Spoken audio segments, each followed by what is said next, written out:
ladies and gentlemen, welcome once again to the Duval Dive. Of course, I am Kyle Nash, the student of the game.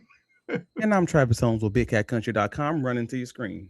Yeah, sticking the landing too. By the way, you better stick the landing. There's a very talented scout watching, one JP Acosta, a fellow member with Travis D. Holmes of the Duval Devout. It's always a great thing to see fans get together. Listen, it might have been a little awkward when my 49ers beat themselves in San Francisco and the Jags made them pay as Travis Hunter made the best catch of the year by a Jaguar. I'm not even mad at it. Now, if we could do something about the injury queue outside the tent. Anyways, enough about that. This is a Jaguars podcast. I'm not even bitter. It was a good game. So, speaking of good game, not a lot usually comes good out of going grocery shopping. I find the task mundane, in fact, boring at times. But no, not my personal champion who be walking around and suddenly Jaguar talk happens. And I'm going to hand you the ball here because you have the premise. Me and JP are basically comparatively being just, put on the spot with the particular question brought up. Go ahead, Travis. What happened? Well, it was a weird situation because it was a Tampa Bay Bucks fan who just comes up to me because I'm wearing my Jacksonville Jaguars hat, and he's like, "Hey, man, I'm sorry for you guys. You just lost two of your best players." And I'm like, "I'm sorry. Wait, what?" And it had to do with one of those double takes, like the cartoons. I'm like, "Oh wait, two of the best players? Well, Travis Etienne, Devin Lloyd. Okay, what? That's a rough, really." So then I was like, well, you know what, guys? I think this is worthwhile conversation, though, if you want to try to truly evaluate what this Jacksonville Jaguars team truly lost this offseason and trying to take a quick step back and I don't know that they necessarily lost two of their top three players, maybe even top five. And so I'm like, you know what, guys? Let's have this conversation. Where would you rank or how would you rank the top five players from the 2025 NFL season? So that's kind of how we got here, basically. So I think when it comes to the Jaguars, are we starting from five? Are we going from 5 to 1? Yeah, let's do that. Let's start. I'm about to say you could start at 1 because I think all three of us are going to have the same answer for 1. Actually, right? Yeah, you know what? That's easier if you started at 1 because you just and going down. I mean, if you have somebody other than Waffle House Willie yourself, then Trevor Lawrence at number 1. I'd like to hear it. It'd be a fascinating case. I think with Trevor Lawrence, he was going to be my number 1 too, for most important or best Jaguar from 2025, because you can see the tangible growth from the first half to the second half of the season. I don't think Trevor Lawrence got enough credit for the stuff that he did pre-snap to get the Jaguars into the right play. I know it caused a lot of ire among Jaguars fans with them getting the playoffs so late. But Trevor Lawrence is doing that because he's getting to a better play. He has full control at the line of scrimmage. There was a conversation on social media that happened around when Phillip Rivers came back and he was changing plays at the line of scrimmage. And there are people saying no quarterback is doing this anymore. This is real quarterbacking. And then Trevor Lawrence did it next week.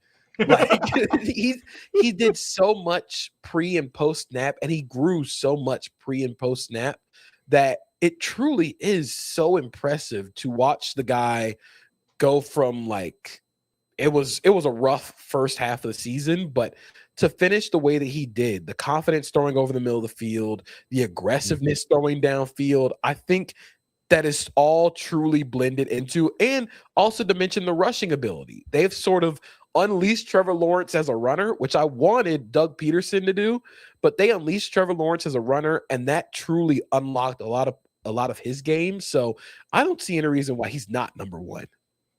Ooh. So we all three have Trevor Lawrence as number 1. So now let me see, we got the obvious stuff out the way. Now let me do the thing that'll really flip this on its head and make it weird. Now I think we should go to 5 and then move up to who would be next behind that.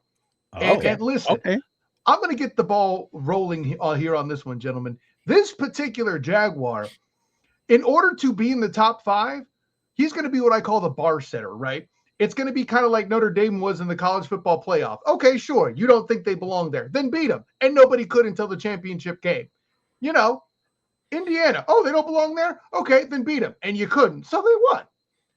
Okay. But the guy, if you want to be in this top 5 list, gentlemen, you have to be better than at least one guy.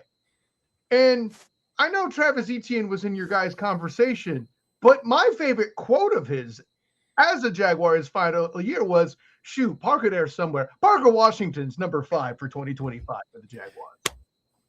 Let's go. I actually had him a little higher. Woo! Okay. So my number 5, I'm going along the same vein as you. I have Jakobi Meyers as my number 5. And the only reason he's not higher is because he didn't start the season with the Jaguars. Mm-hmm. But just statistically, when Jakobi Meyers showed up, the Jaguars offense took off. Like Trevor Lawrence, all the passing over the middle. There was a whole big thing about who was people dropping passes. There was a hospital ball conversation that dominated Twitter for like 3 weeks. That was stupid. Stupid then, it's stupid now. But once Jakobi Meyers came in, all the passes stopped getting dropped, and everybody remembered that the Jaguars have a good offense and that Trevor Lawrence is a good quarterback. It's crazy what happens when somebody catches the football. And that's what Jakobi Meyers did. Not to say that the other guys in the room weren't adults, but Jakobi Meyers was the adult in the room. He brought a grittiness. We all remember the crack block he put on Joey Bosa in the playoffs. Yeah. There was one he had on I believe it was Jonathan Cooper in the Denver game on the toss play that Travis Etienne ran for a touchdown. Like he does the dirty work when it comes to blocking over the middle of the field. He allows Brian Thomas Jr. to be the best version of himself.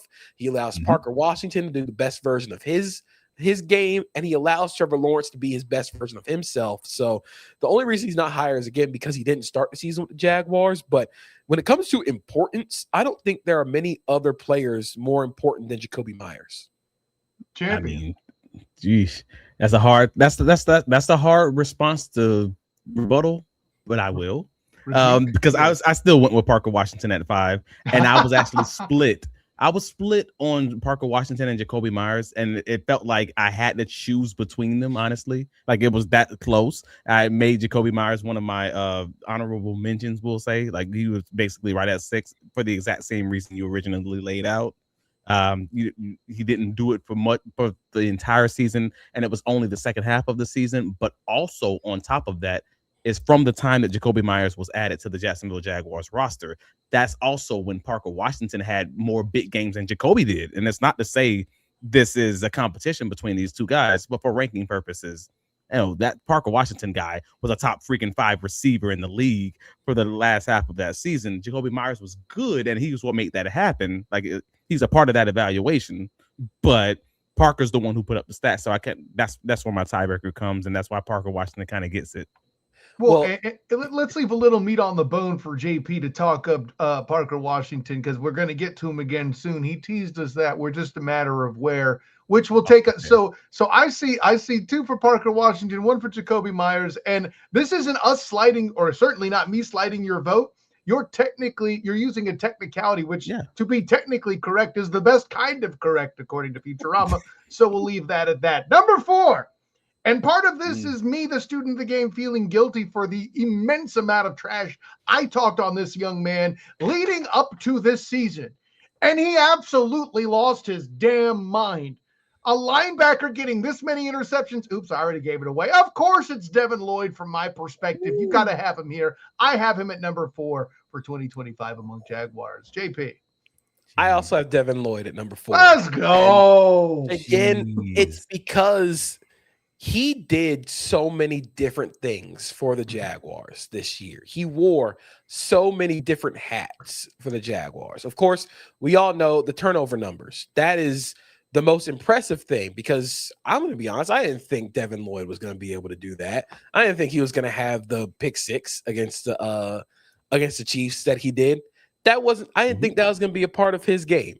But Devin Lloyd also had 95 pressures, or 95, not pressures, but he had 95 pass rush snaps. He also had 24 pressures as an off-ball linebacker. He's one of the few linebackers in the league who had multiple interceptions along with 10-plus pressures. So he wore a lot of different hats. I do think his play was sort of unlocked by Anthony Campanelli's defense. But when it came to what the linebackers were asked to do, honestly, one of my honorable mentions, again, this is real football nerd of me. Dennis Gardeck was one of my honorable mentions because he just does so much cool stuff on the field. But they ask a lot of their linebackers, and Devin Lloyd having the year that he did, that defense doesn't do what they did in the run game without Devin Lloyd. Travis. All right. Well, this stinks because, well, it doesn't stink. I actually have Devin Lloyd listed as higher on my list than 4. So this is another situation similar to JP's situation where Parker Washington is listed. He's just at a different spot. Cool. I have Devin Lloyd a little bit higher than you guys. So I think you guys are just not giving the linebacker position his credit for, I don't know, winning like 3 games for the Jaguars in this 2025 season. That's where I'm landing on it. But I actually went with Ezra Cleveland as my 4th guy because he was objectively, I mean, I say objectively, subjectively, all the leads. All objectively. That's right. Yes, he was the strongest offensive lineman, the most consistent offensive lineman, the most healthy offensive lineman out of those front 5 guys. And he was the one who I never really had questions on whether or not he was going to be dominant in the run game. Like, I just thought he was very consistent there.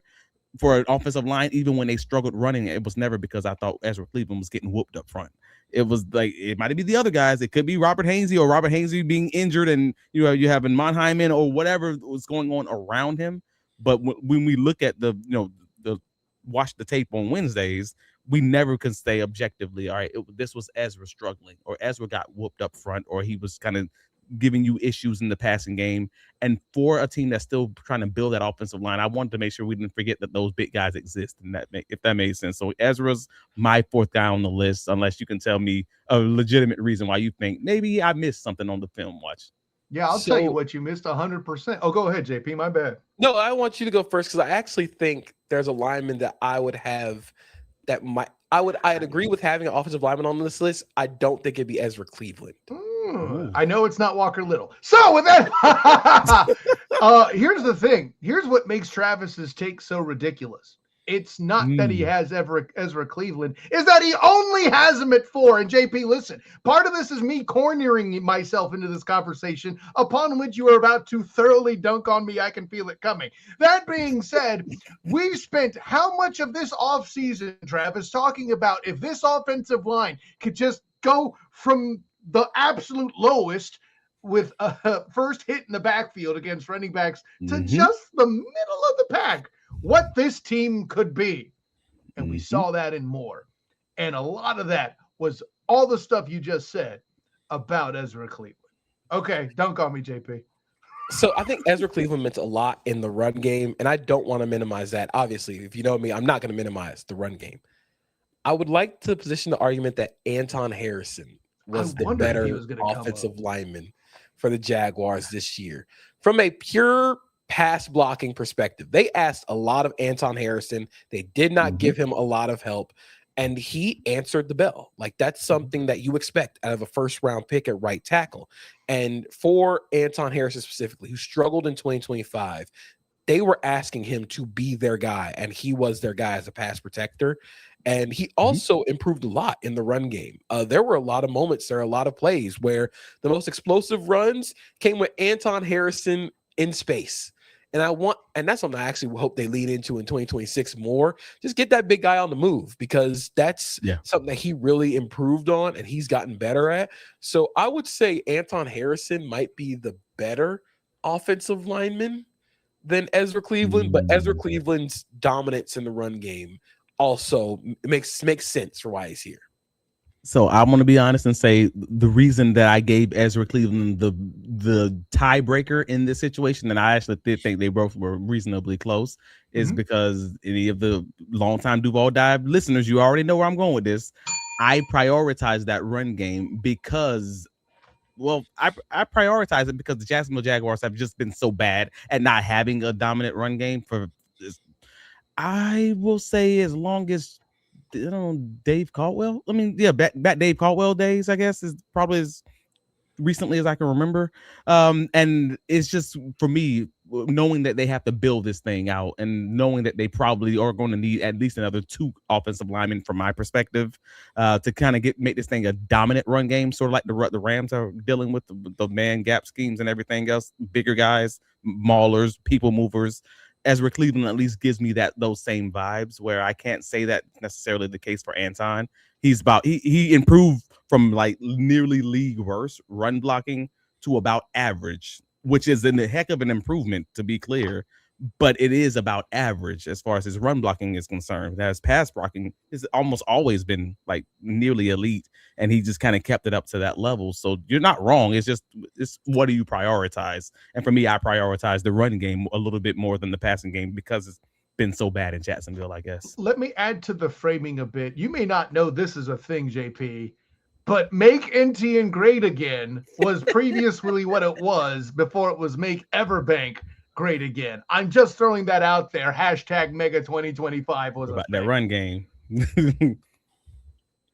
So yeah, right. Oh, okay, right. It's my turn in the rotation. We just did 3. We have to go to 2. Okay. So who do I think?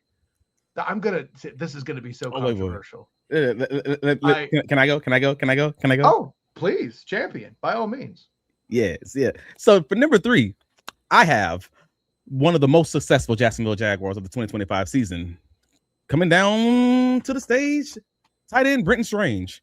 Ooh. He is the most impactful guy. If you look at success rate, he is the Jakobi Meyers of this offense before Jakobi Meyers was on this roster. Like, he is the guy who I just felt like they just struggled because he was injured, but they didn't go to him enough.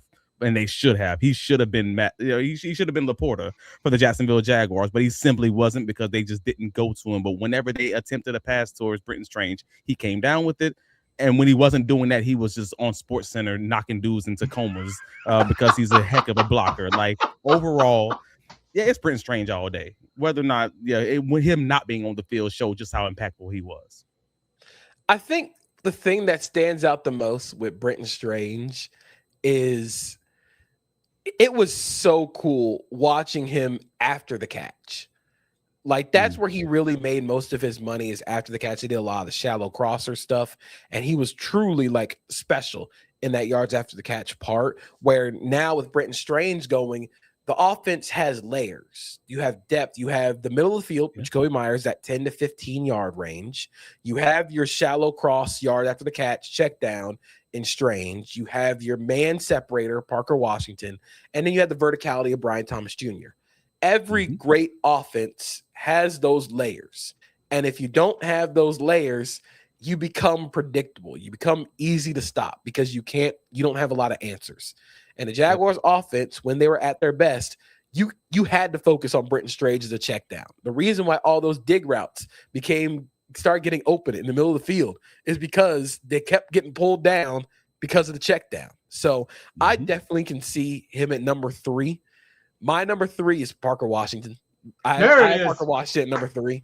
Just like, that's such a cool player. Like, I think at one point during the season, he led all the Jaguars in contested catches.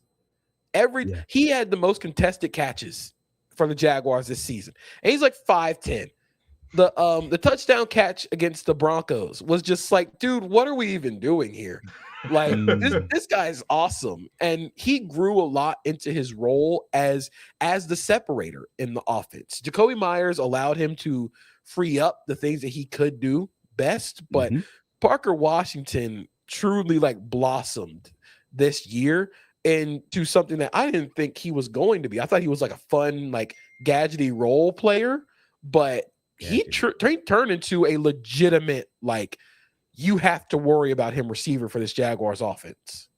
Yeah. I mean, routing up other teams' number 1 cornerback. And I mean, there's a literal 2-minute highlight reel right now on the socials with Parker Washington routing up multiple teams' number 1 cornerback, including the Denver Broncos and the Houston Texans. There's a touchdown he has against Derek Stingley Jr. where I was like, okay, did not expect that, but hey, here we are.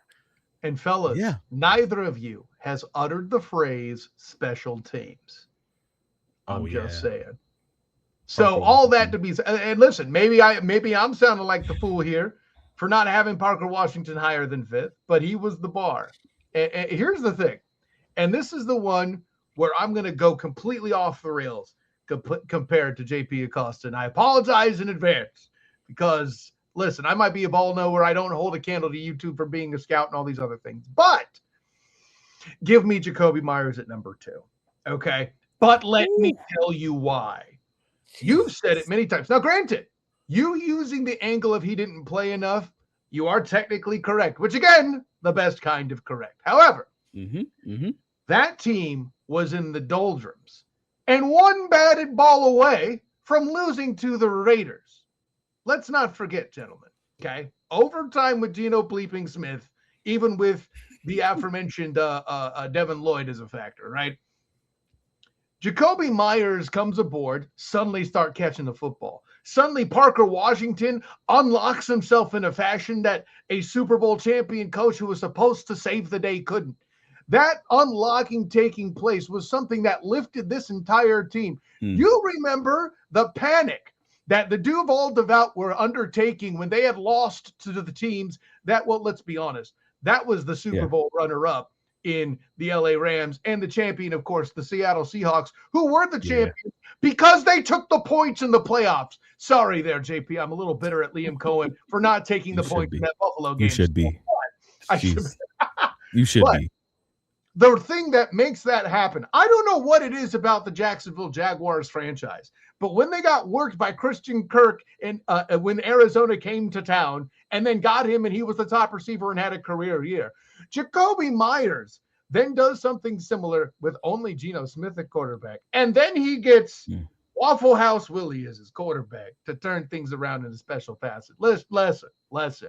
Jakobi Meyers got paid because Liam Coen said itself that this offense, he is a major linchpin of it. And as such, I had to put him at number 2. You don't have to like me, but the man whose fault it is said this. Duval. I'm blaming Liam Coen for putting him at 2. That's all I'm saying. And I mean, they paid him quick too, right? Like he played for like 3 games and they're like $60 million. Let's lock you in here forever. You're not getting out. But it again, like with Jakobi Meyers, you're correct in saying like he helped open up everything else in this offense. Just like how I said, like with the pass rushers, like you need to have like different types of players. Jakobi Meyers was the in-between guy. You can have a lot of 3-and-D players if we're talking about basketball. Brian Thomas Jr., a lot of verticality, not a real in-between player, not going to win on in breakers. Parker Washington, very fun at what he does, but he's also 5'10". You're not going to send him over the middle. Jakobi Meyers allows them to do all of their special things, and he allows them to be great in their minimized roles. And it's not to say like these guys should be like super role players, but these guys, instead of having like a true wide receiver 1, it's very like, he's good at this thing. He's good at this thing. He's good at this thing. If you try and take away something, we have an answer for everything else. And having Jakobi Meyers helped unlock that. And it's such a weird thing because this offense was built around the fact that you have multiple guys who can do. You have multiple guys who can run those option routes, and you have multiple guys where your third and your fourth, best defender can't stop the fact that I'm going to run. Like it was built for a Puka Nacua and a Cooper Kupp to be able to kind of do it on both sides of the offense. And now we're almost in some weird way, just based on the way you just laid it out. I'm like, well, in some ways you're almost going back to the Doug Peterson offense, not all the way schematically, but I do mean where each guy has their individual role, and if one of the guys gets hurt, then the whole offense falls apart because now you don't have the Brian Thomas Jr. to stretch the field. You don't have the Jakobi Meyers to allow everyone to kind of slide in those roles, and that was a problem in the Doug Peterson offense. So I'm very curious to see how they continue like molding the rest of those guys to kind of fill those same roles, because that is worrying to know that existed in the past, and they kind of can argue that it also exists right now. And that people same wondered issue. why I brought Christian Kirk into this conversation. I'm just saying. Who you got it to, JP? Number 2. People might not like. Don't say it. Wait. Because if you don't name a pass rusher right now, that needs to be a conversation. if we just went through the top 5 Jacksonville Jaguars for this 2025 season and none of us named Travon Walker or Josh Hines-Allen. So I will miss too many games. that. First of all, I want to give a shout out, honorable mention to my guy LaQuint-Allen, the best pass blocking running back in the NFL. There is a snap, there's a rep that he has against the Jets where he absolutely folds Eric Watts. And I'm like, I want this guy on my team forever. JP, you may not know this. That hit used to be in our intro. Yes.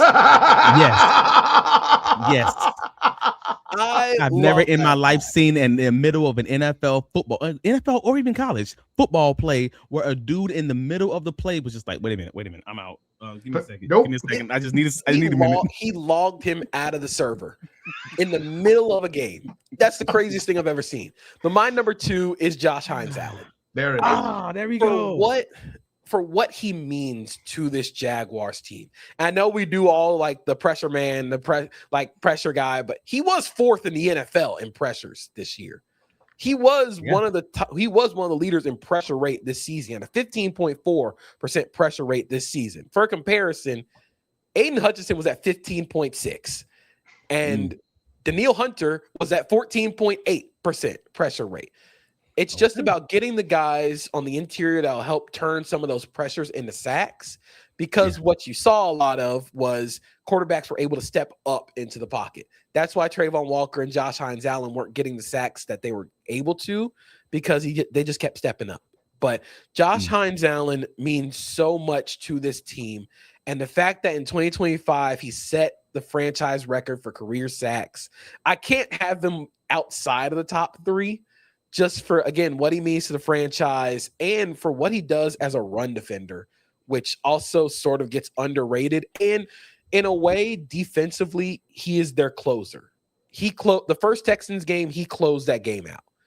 And when they need him or when they look for big plays and big games defensively, they're going to Josh Hines-Allen, and they're trying to set Josh Hines-Allen up to get a bucket. Can I ask, did you just give Josh, did you just Lifetime Achievement Award Josh Hines-Allen? He kind of did. Partially. I might have a little bit of it, but again, like, it's just for on the field when it came to stopping the run, which Jaguars were one of the best teams in the NFL at doing it. He was so strong setting the edge, along with Travon Walker. That stuff has to be accounted for. You have to account for Josh Hines-Allen as a pass rusher as well. You can't slide to other guys. You have to account for Josh Hines-Allen, which opens up the ability for Devin Lloyd to rack up 24 pressures. It opens up the ability for Travon Walker to get his one-on-ones, because Josh Hines-Allen has the gravity of a bona fide a number 1 pass rusher. Again, it's just about converting the pressures into sacks, which I think will come with getting an actual defensive tackle that can push the pocket in pass rush situations. I don't think Devon Hamilton can do that. I think Eric Armstead is hurt and sometimes does that, but getting another guy to do that, I think you'll see his numbers start to go back up sack wise. But he's one of those guys where when you watch the tape after the game, it's like, oh, there's Josh Hines-Allen making the play. And a quick thing I'd add, another reason opponents average the fastest time to release in the NFL against the Jaguars is JHA. I mean, you're not wrong. I mean, and it's fair, but it's weird for me. I'll be honest, because it's not for me to push back on any of your selections. It's just to say why I didn't have him in my top 5 was mainly because of the situation where it's like, if you feel like you need to have a 4th guy to make sure that your defensive end can put up, double-digit sacks. When you have Travon Walker on one side, and then you have Eric Armstead, who before the bye week, I mean, you're talking he was 4th in the league in sacks, and was doing well in pressures. After his injury, he fell off, absolutely. But before that, they still were struggling to get sacks even at that point. And so it's like, that's a hard one for me, because I'm here for the conversation of surrounding pressures. I'm here for the conversation surrounding, hey, he's getting close, he's just not racking them up for fill in the blank reason. And I'm also absolutely here for the conversation talking about the fact that They could not make teams hold the ball 2.5 seconds. We talked about that in season for about a 4-week straight stretch where they would just, every time it was a veteran quarterback who just knows how to get rid of the ball quickly, they weren't going to get sacks. We just kind of knew that's what it was. But also, I take us back to one of the original Duval dive episodes back when Josh Hines-Allen was having his 17 sack season. And we were like, but most of these sacks look like they're taking place after like 5 seconds. Like, I also want to be honest and say that, like, there were certain games against worse quarterbacks where he had more sacks. He had at least 4 multi-sack games. Yeah. The truth lies somewhere in that middle, and that's where it becomes like, well, yes. So that's why I asked the question, well, did you just lifetime achievement this bad boy? Because it felt like, yes, he is dominant, but also, is he as dominant as you should be? Like, we be having the conversation of, I need to have a 4th guy, because just having 3 good guys isn't enough when you have 2 defensive ends who will likely be paid top 15 money by the time we're having this conversation sometime next year. That's a lot. That's a lot. And I think that's a really great point. And I think it's partially because both guys sort of win the same way, that you need that different change up. But I think for Josh Hines-Allen, allows for Travon Walker to do what he does. And I think vice versa. With Josh Hines-Allen, you can't rotate towards Travon Walker. You can't slide your pressure towards anybody else, because Josh Hines-Allen wins one-on-ones. That's what the pressures mean. That means he can win the one-on-ones, and he does have a good win rate as a pass rusher. I think, again, it just comes down to, and you are correct when you say, like, if you need another interior pass rusher, what does that mean for your edges? But I also would, I guess, if we're using comparison as an example, Aiden Hutchinson for the Lions, they've been looking for a second edge rusher for Aiden Hutchinson since he got drafted. And they're constantly trying to get, like, okay, we got to get a defensive tackle to help out Aiden Hutchinson. That's what Lee McNeil does. They want to get another edge rusher to help out Aiden Hutchinson. So I think it comes with just having complementary pieces. I think Josh Hines-Allen sets the tone for the defense, and I think he sets the standard for the defense.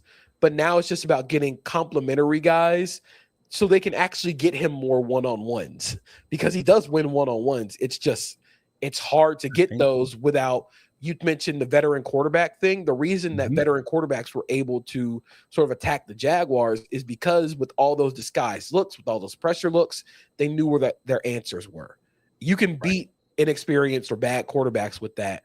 But the reason they also did that was to get Josh Hines-Allen more one-on-ones. But the one-on-ones don't matter in that case if you're just, again, not holding on to the ball and you're getting quick gamed. And I think that's what happened in Buffalo with the Buffalo game, the playoffs. Like, Josh Allen knew where to go. And that is a very, like, you got to tip your hat to that guy, because they tried everything. Like, if you go back and watch the tape of that game, defensively, they threw everything at Josh Allen, and he just found answers because he knows the game of football. So I think with Josh Hines-Allen, that interior presence will both allow for them to be more vanilla coverage-wise. And I'm saying that, like, it's not a bad thing to be vanilla. No, not at all. But it'll allow him to get more one-on-ones, and you'll see those sack numbers start to go up.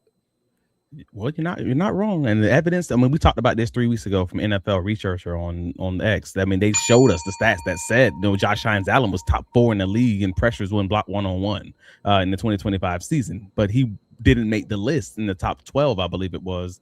They only showed the top 10, but I actually asked.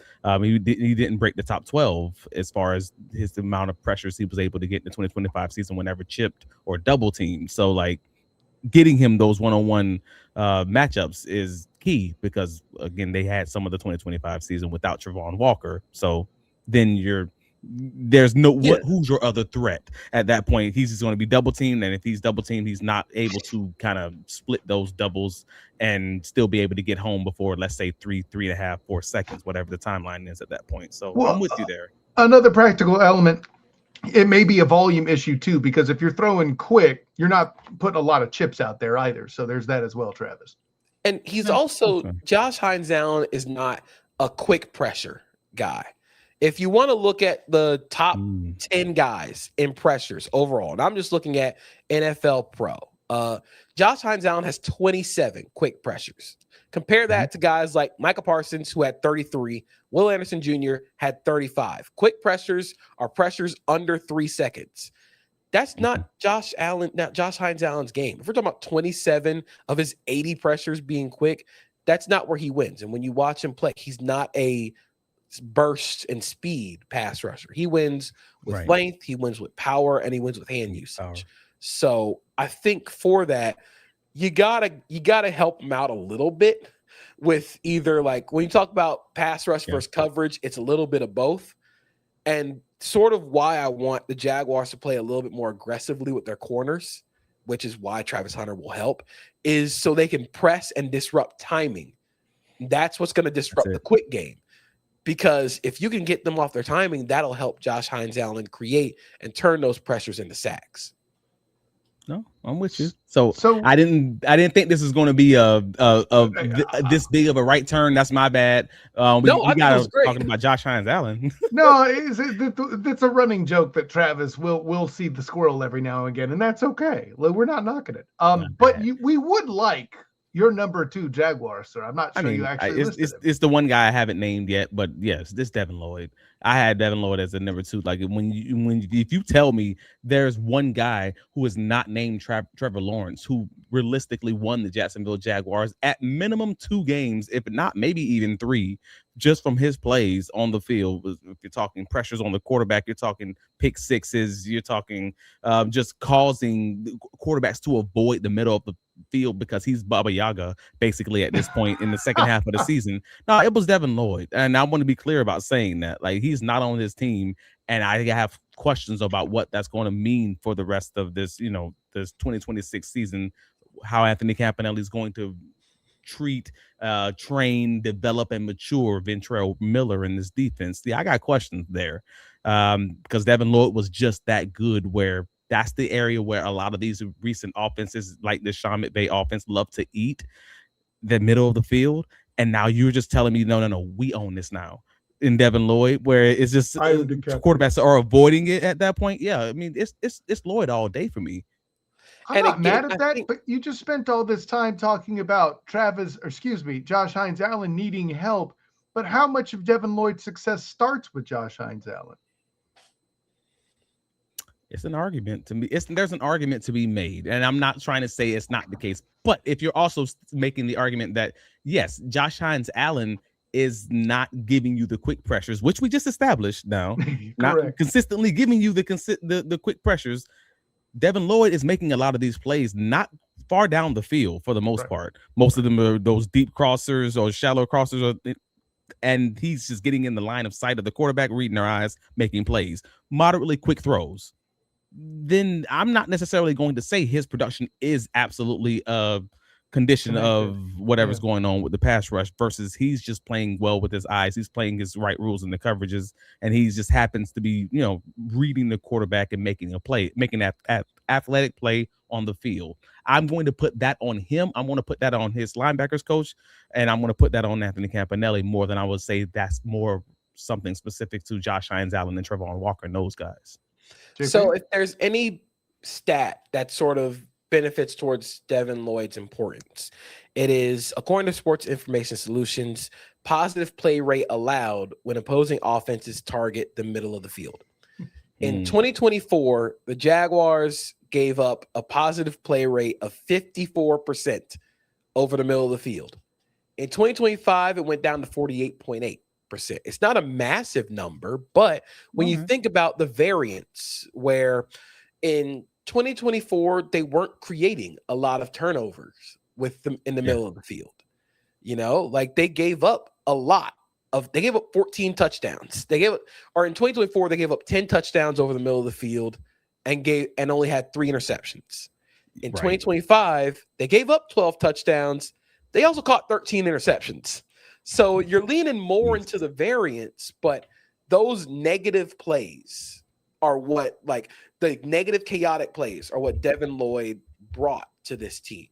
And I do think that carries a lot of weight. And I also think if we're going to give Josh Hines-Allen credit for run defense, we also have to give Devin Lloyd credit for the run defense, because run defense is a team sport more than anything. That's fair. Like, you're going to force, like, Josh Hines-Allen is forcing plays to Devin Lloyd, and Devin Lloyd is forcing plays to spill to Josh Hines-Allen. So I really don't think you can go wrong with either guy. I do see the argument for the splash plays, the chaotic plays, and the winning plays that Devin Lloyd created. And I also, like Travis, do have questions about where they're going to go at linebacker.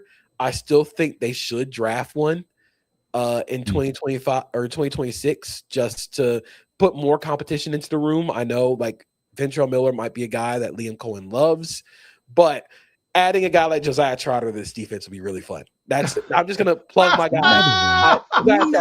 Josiah Trotter would be my guy. Josiah Trotter or Keyshawn Elliott. Those would be my two guys. Didn't he just pop up in our most recent mock draft, Travis? That's why that's funny, man. Another guy. I didn't mean to cut you off there, JP. You just blew my mind. That's all. So if I don't want to turn this into prospects to replace Devin Lloyd, but if I'm naming guys, Josiah Trotter is going to be your guy at 56. I think if you're looking for just the build, Jake Golday from Cincinnati, former defensive end at Central Arkansas, transferred up to Cincinnati. He was basically an overhang defender at Cincinnati in their 3-3-5 defense. My biggest worry for him is that he doesn't play with the same physicality in the tackle box that a guy like that 6'4", 250 should. But I think that might be more because this is his second year playing linebacker ever. Like, he was a hand in the dirt defensive end at Central Arkansas. And you can tell that he's a hand in the dirt defensive end at Central Arkansas because his best plays against the run are when he is that overhang and he sees a puller, he completely destroys pullers. And you could tell that former defensive end in his game, really explosive athlete too. Yeah. I think Keyshawn Elliott from Arizona State is another guy that I would throw in there at like 100, the 124 range, a really effective blitzer. And then later down the board, I do think this is a guy, if they don't draft Josiah Trotter, I am like maybe like 60-65% sure they will draft this guy, Jack Kelly from BYU. He was at the Senior Bowl. He was at the Senior Bowl, which basically guarantees the Jaguars saw you. But he also is a really good blitzer. He's also a former defensive end who transferred up and moved to linebacker, but I think he plays more physicality in the tackle box. I think he's a bit limited as an athlete in coverage range-wise, and I think that might be a little scary for me with Foye Oluokun getting older. But if you're just going to rotate the linebackers like you did with Ventrell Miller, I mean, just let the guy come in and create havoc. How do you feel about, because I thought Jack Kelly was basically Jack Kaiser, like great value Jack Kaiser. Am I off on this? So I think Kelly is a better blitzer. Kaiser's better in coverage. Okay. I think I see where you're going with it. I do think I think Kelly might be a better athlete. I don't think he has the coverage chops of Kaiser, but I think he is a menace as a blitzer. And I think that's where he's going to win. I think that's what they might want, is somebody who wins as a blitzer. And especially in this defense with all the pressures, with all the phantom blitzes and everything else, it kind of makes sense. Yeah, they're going to want a guy that blitzes. Who else? I mean, I thought initially, I don't think he's going to get there now. There's no chance he gets there now. CJ Allen would be like the dream scenario outside of the Ohio State guys for me, because he was talking with Brett Coleman at the combine, and he said that he called plays for Georgia's defense this past season as a 20-year-old junior linebacker who stepped on the field as a freshman and started like that. Those are rare with Kirby Smart at Georgia. If you're starting as a freshman at linebacker, and again, it's the positive helmet scouting. If you wear number 3 at Georgia and play linebacker, I'm gonna be interested in some like way, shape, or form. I don't think it's gonna happen because I think he's gonna go first round, but Josiah Trotter is my guy in this draft class. He plays with his hair on fire. There's a rep he has against Auburn where he jumps over the running back to get a pressure. Yeah. He is a menace. Like, that's just the best way to describe him. No, I got you. If this isn't among the most complete episodes of the Duval Dive, I don't know what is. Top 5 Jaguars 2025, Josh Hines-Allen breakdown, and potential directions to get past and recover from the loss of Devin Lloyd. Fellas, I can't think of a better way it can be done. JP Acosta, can you please, with all your graciousness, staying double the time we asked you to in this episode, tell the world where you could be found? Well, like I told you guys, I don't get a lot of chances to talk Jaguars, so I'm really just like, I'm letting them fly.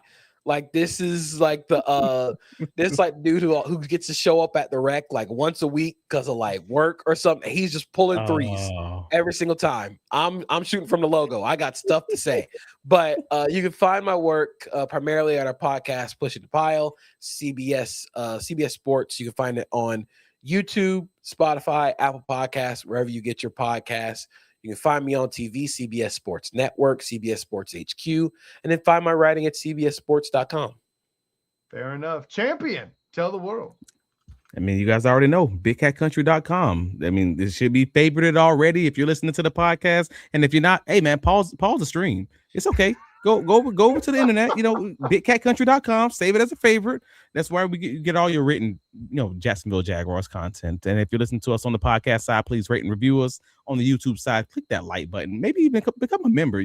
You'll get the member-only streams, or you'll get advanced notice on listening to any pre-recorded podcast, maybe like this one. You get to hear it immediately once we record it, instead of waiting a few days for it to come out, because you're in the family. You're in the Duval Devout. So we appreciate you guys. But yeah, Travis D. Holmes on all the socials. Duval Dive on X, Duval Dive on TikTok, and all the other places. But keep it locked in. Continue commenting. These conversations only happen because you guys say something to us in the grocery store, or you guys say something to us on Twitter or on X or wherever else. So keep talking. So we're going to keep talking with you and not talking at you, because that's how we get down over here. Let them know where you can be found, bro. Of course, I'm Kyle Nash, the student of the game. You can find me on Twitter, Instagram, Threads, at the SOTG. I forgot Blue Sky. That's what I missed there. At the SOTG. Find me on Facebook as the student of the game. Check out my work covering the UFL and the Orlando Storm at the Storm Surge podcast with my guy BP, as well as my work covering UCF, Locked On UCF, and the UCF Night Zone is with my guy Mikey G, and of course my work covering the Orlando Magic for JP Acosta. Fantastic stuff, sir. Thank you. For my personal champion, Travis D. Holmes. This is Kyle Nash, student of the game. Until next time, everyone, class dismissed.